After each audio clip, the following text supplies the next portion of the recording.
Well. If it isn't the sequel that nobody asked for, Rebel Moon Part 2, The Scargiver.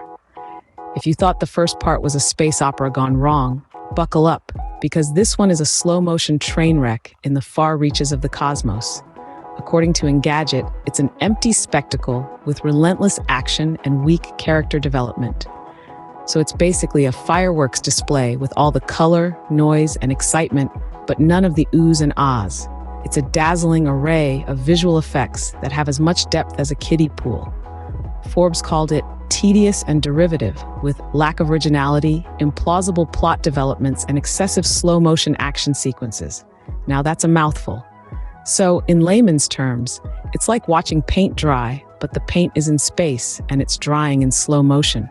The film's villain, played by Ed Skrein, is a highlight, according to critics, which is kind of like saying the best part of a bad dream is waking up. Now onto the numbers. Rebel Moon Part 2 is currently sitting at a dismal 8 to 14% on Rotten Tomatoes.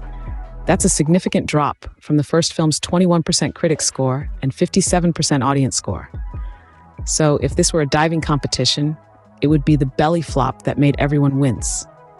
Despite all this, Zack Snyder seems to be holding on to his dreams of creating a Star Wars-esque universe, but with reviews like these, those dreams might just remain in a galaxy far, far away.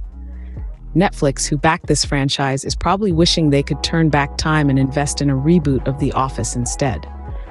But given the success of films like Red Notice, they're likely more concerned with audience viewership. So, where does this leave the Rebel Moon franchise?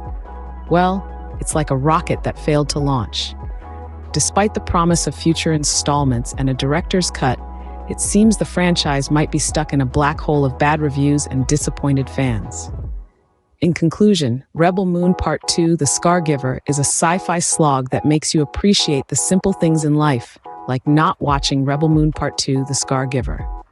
It's a stark reminder that not all that glitters in space is gold, or good, or even remotely enjoyable. So, for those of you who are still holding out hope for a third installment, may the Force be with you. You're going to need it.